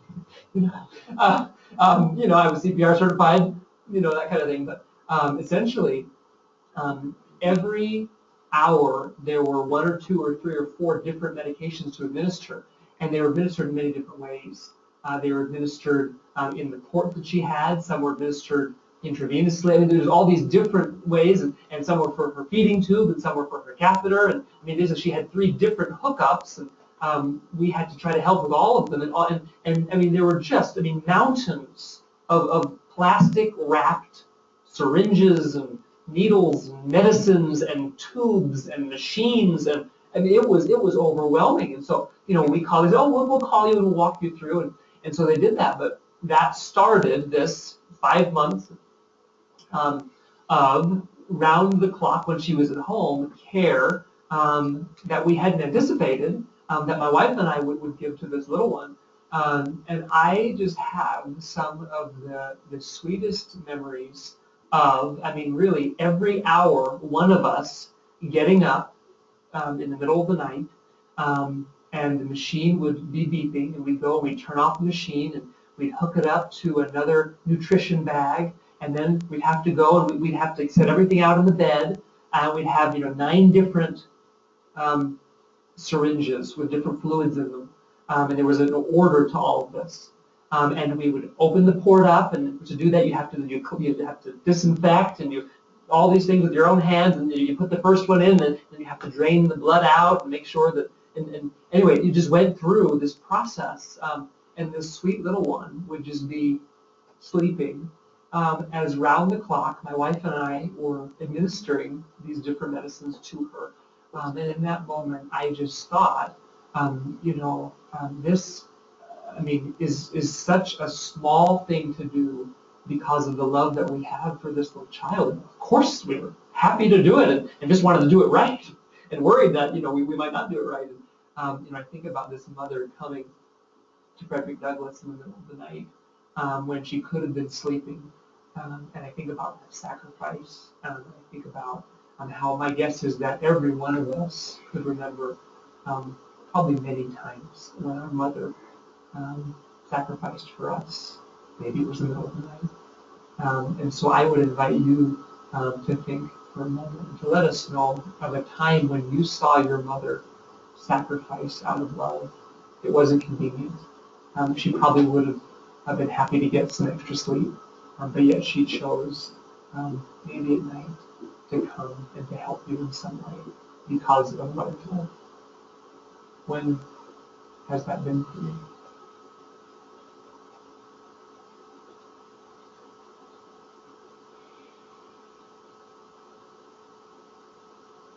JT?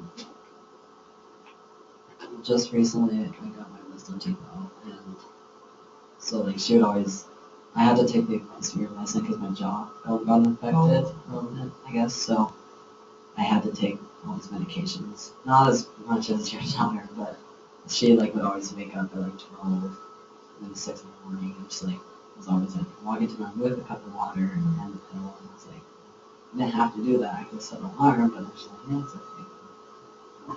That's wonderful mother. Anybody else? What's it been for you?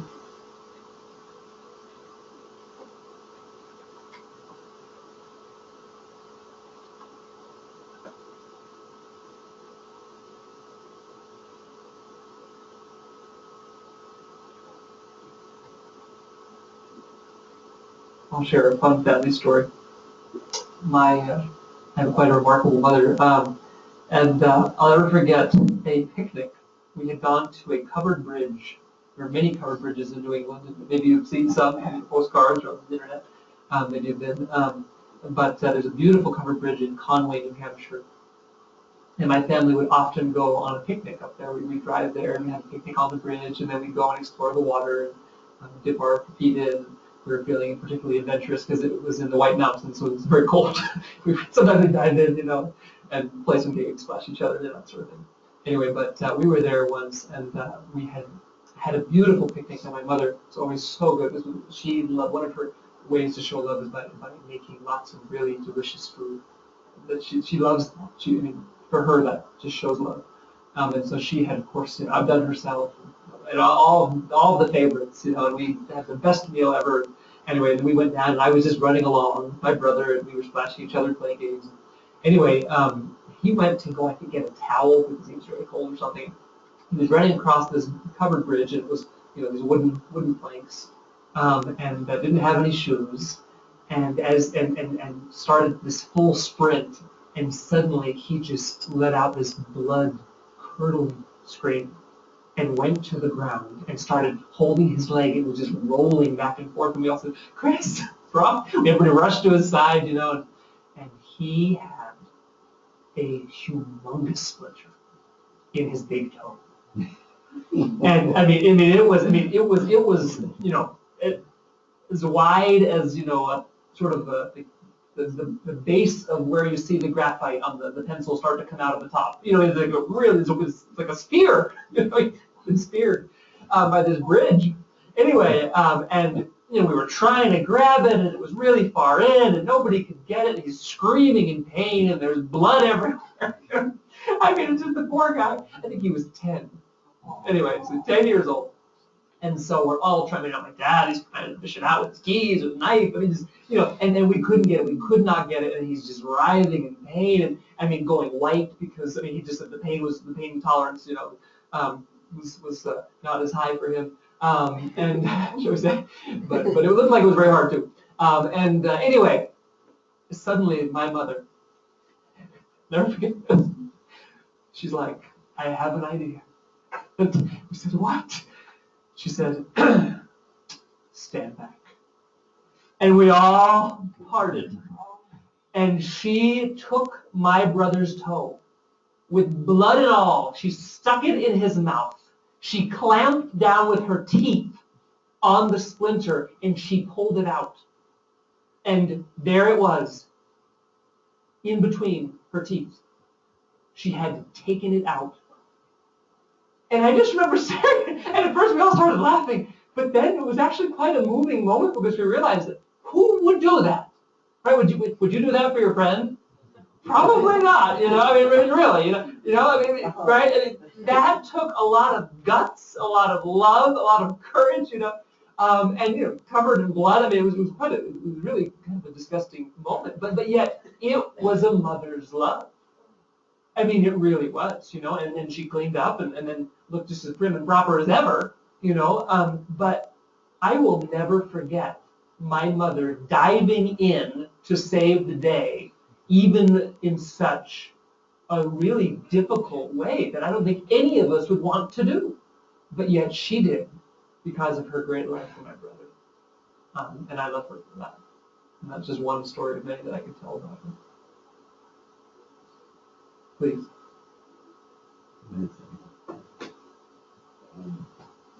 My mom brought me lunch today because I forgot to grab her lunch. I don't know, I didn't even it's not like I ran out of time or anything. I could have grabbed her lunch this morning. I just really spaced it and I got to school and I was like, oh, man, I didn't bring any food. So I just called my mom and she didn't even answer the phone. I just left a message like, are you coming to do lunchroom duty today? Can you bring me some food? And then she texted me a little while later and she's like, the food's in the office. I was like, what? I totally wasn't because I called her 10 minutes before lunch. I was like, she's probably not even gonna get it. Right. But she totally brought me food and I didn't die. No. Thank you so much for that. Well, we love our mothers. Please, Mr. Anderson. I remember my mother really tenderly caring for me when I was sick on numerous occasions and spending a lot of time reading to me out of the Book of Mormon and childcraft and other things like that. Another thought that struck me was that so often when men on the battlefield are in great pain or about to die, they call for their mothers. And the court interpreter, often when they're facing significant sentences of decades long, they feel like the judge will be more merciful if they will say, my mother has cancer, or my mother's about to die, or something like that. It's just really, really often. Not saying whether they're making that up, whether it's true or not, but that seems to me to be a part of the Hispanic culture to appeal for mercy by making reference to the mother. Thank you. Thank you for that, Leslie. Mrs. Levin, did you have something to share?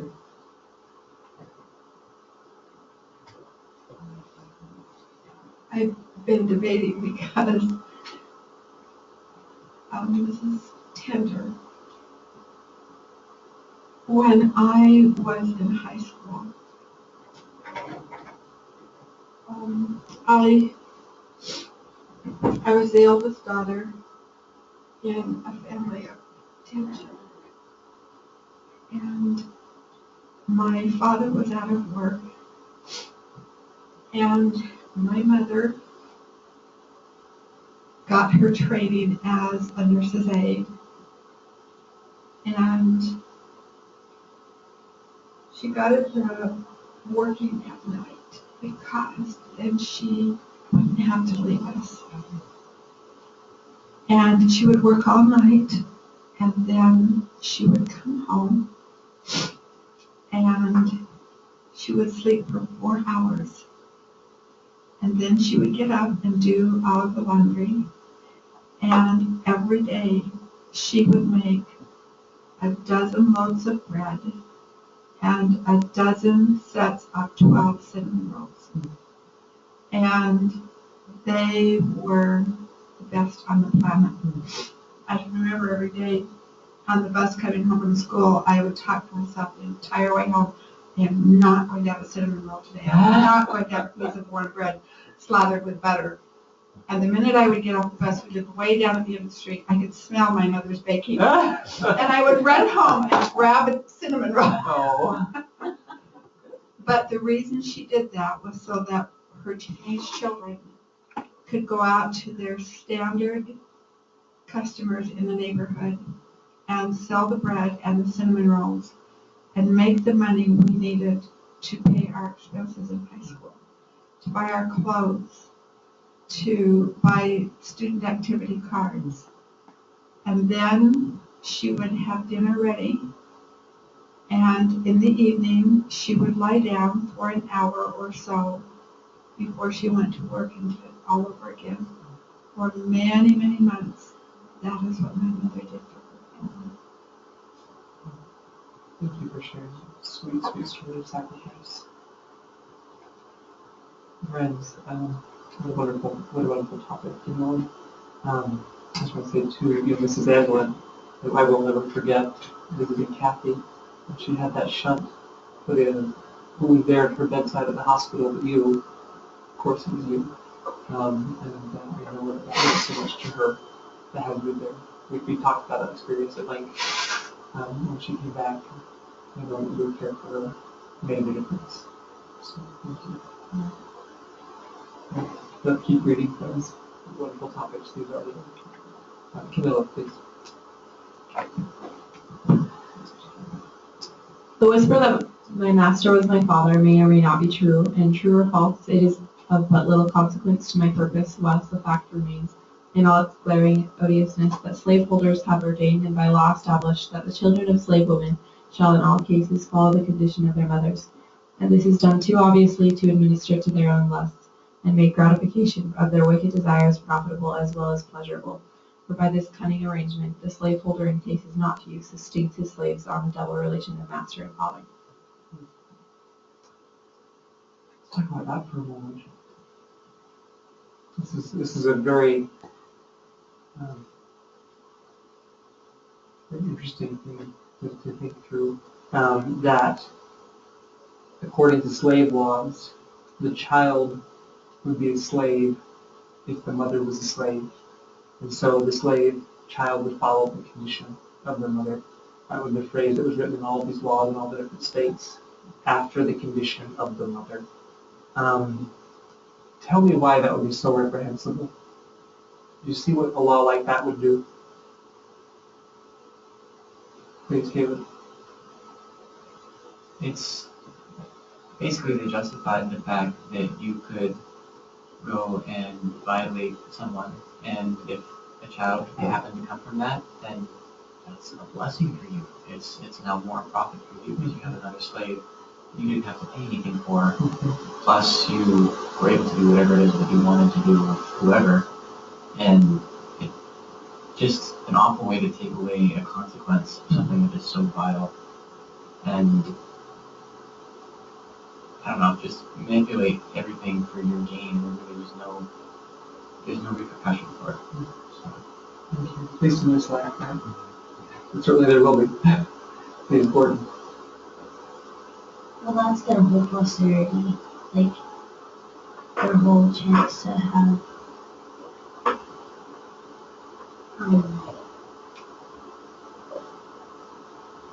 they can't ever have their children get out of this. It's just this continuous slave labor. There's no getting out. Yeah. Thank you for that. Please. My comment's kind of like Gordon's.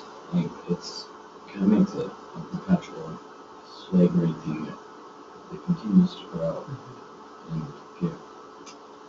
So starting out with some slaves, but way more than you started with, and it also makes it so the father and the master they own the slaves in one way because of the slave's father, and because they're their slaves. So. Great comment. Well, friends, let's flip over here. I think it would be good. Why don't we go here to Let's see. The slaves selected to go to the great house farm for the monthly allowance. Do you see that paragraph there? It's towards the end. Let's see, is that just a second from the last? Yeah. Yeah, mine's a little bit different font, so, but. You see that one? All right. Caleb, is it your turn, my friend? Please.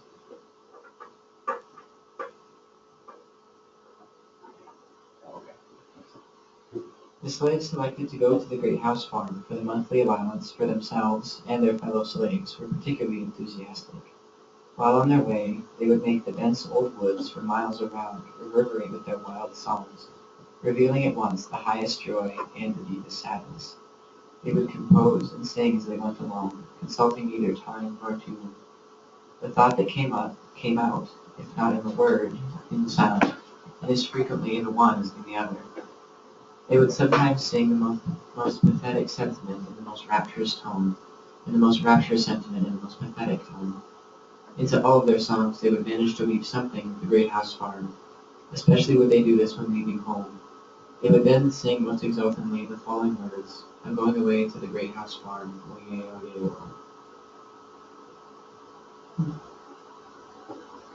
yeah. What stands out to you? That's one of my favorite paragraphs, I think, in all the reading. Please, Samuel. And it seems like they were really effective in conveying their emotions through their music. Like it says that the thought came out, it either came out in the words or in the sound. And I know, like, sometimes it's really hard to get music to convey the emotion that you want it to. And I think that's really cool how effective they were in their songs.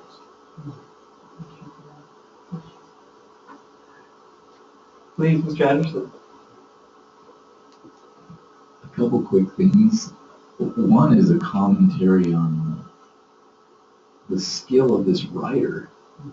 He uses a Hebrew chiastic structure in there where he says the most pathetic sentiment in the most rapturous tone, the most rapturous sentiment in the most pathetic tone, which I don't know what level of English training you would have had or just simple Bible reading enough to be able to express things in such a beautiful way.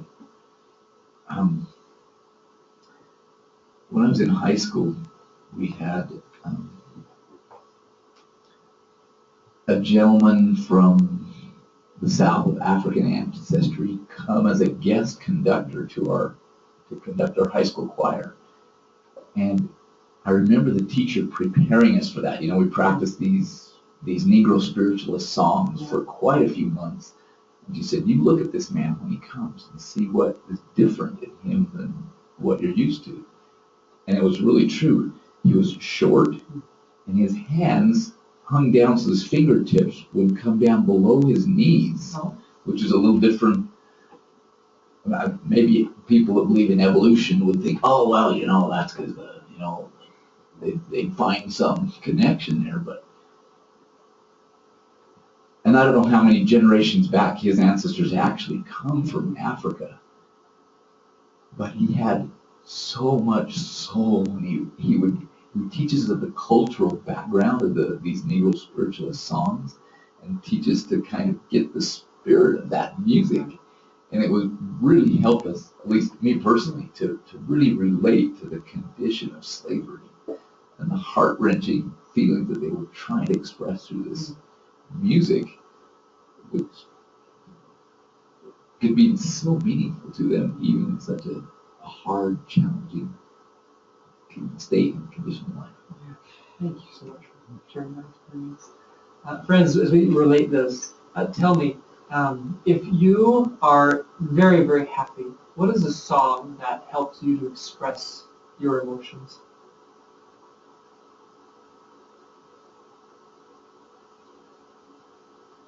Gordon? I don't know, maybe the song that's called Happy by B-Boy Point. You like that one? It's sung by But they sing it, and you like that version. I love that. Thank you, my friend. Anyone else? When you're really happy, what song helps you to express your emotion? Either you listen to it, or you sing along to it, or you play it on the instrument. What is it for you? Camille? I really love You Raise Me Up by Josh Groban. Yes. That is a fantastic song. So Rachel approves of that one a little bit more here. I see. Thank you, Rachel. Rachel, what about for you? I really like that, especially. Okay.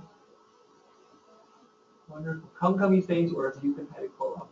Thank you for those. Yes, there's sunshine in my soul today. Thank you for that. Please, Mr. Anderson. One my father would sing to me when I was a little child, rocking me to sleep at night. You are my sunshine. Okay, I remember that. You make me happy all day long. Oh, I love that. Anyone else? On the other hand, is there a song that you love to either listen to or play or sing when you're feeling sad? Is there a song that kind of helps you to work through those emotions in a positive way? Do you have one, Jacob? I'm thinking. You're thinking, okay. Oh, how great thou art. Fantastic. Anyone else? Oh, another fantastic. JT and then Rachel, then Samuel. Come thou fount. Thank you for that. Please. One I love it is the cover by the Piano Prince by Amazing Grace. Yes. Oh, that was gorgeous. Please, Samuel and Mr. Anderson. I like Abide With Me because when I'm sad, I want to invite God to be with me. That will make me up again. Mr. Anderson. I like the Poor Wayfaring Man of Grief because it's so expressive of the pathos and prophet that's about it. Thank you for that. I love the Dallin Vale Bayless version of great song that we hear in 17 Miracles, Savior, Redeemer of my soul. And so that's, of course, a hymn. Is it number 112 or something? Anyway, but it's in the hymn book, but it's a different tune. Yeah, that's right. It's a different tune. So, anyway, there's so many great ones. Well, friends, I thought it'd be particularly appropriate today to end our class by singing a hymn. We have the benefit of having hymn books that I see around, and if we remember which desk they go to, would that be all right if we use the hymn book and then put it back? Okay, thank you so much. I didn't know if they had like a personal, one that was their stewardship. So, well, friends, given the power of music and that we're talking about it and testifying about it, I thought we should try to live it and feel it, experience it for ourselves. And so, let's see. Camilla, since you have a Lyceum Orchestra shirt on today, I don't think anybody else does, would you have the honor to choose the hymn for us to sing as a group today?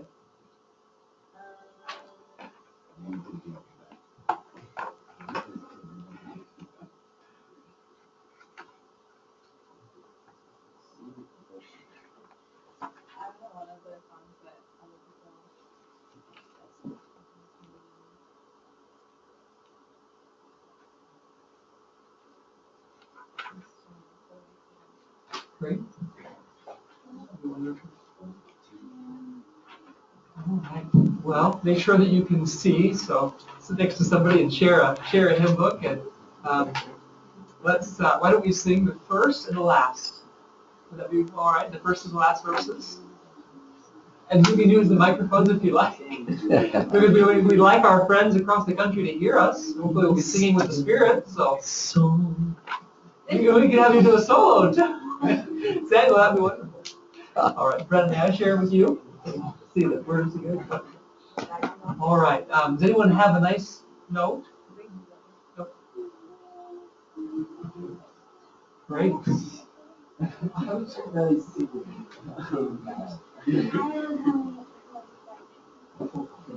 You can both have a right note.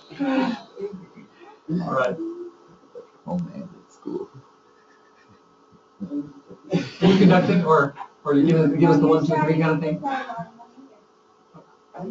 Be still, my soul, the Lord is on thy side. With patience bear thy cross of grief or pain.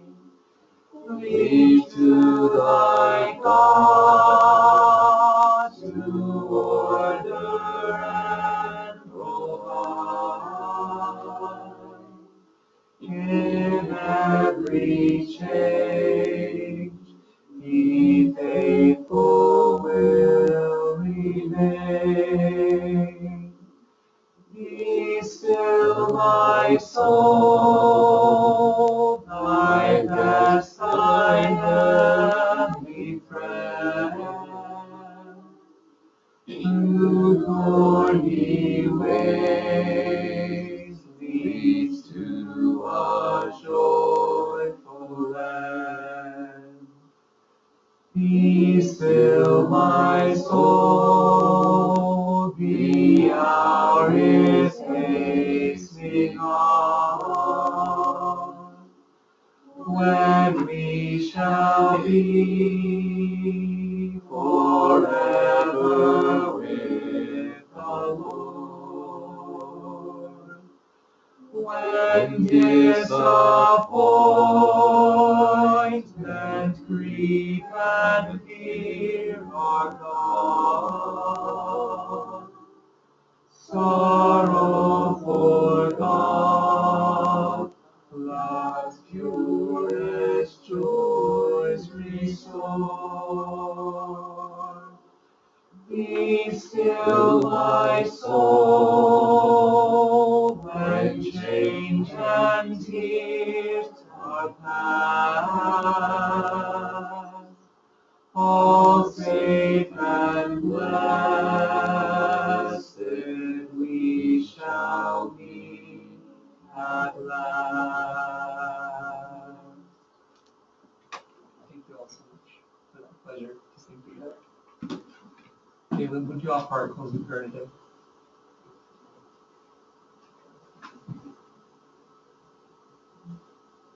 Our dear kind and gracious Father in heaven, we thank you for our many blessings, for this beautiful spring day that we have, and for the chance that we have to come here to this wonderful school and to this spiritual place of learning and to this class.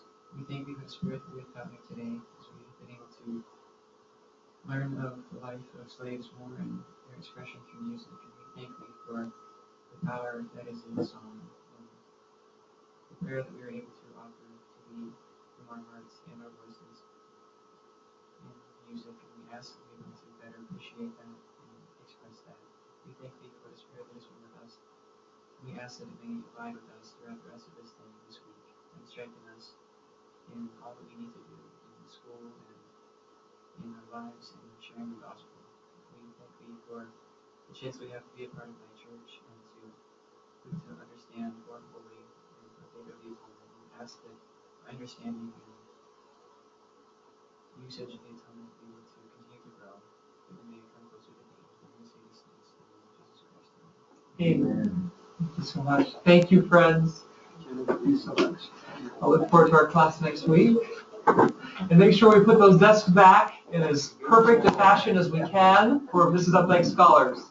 Thank you, Mrs. Updike, again for allowing us to have this experience today. Running here. Great. Y'all have great voices too. We should go on the road together.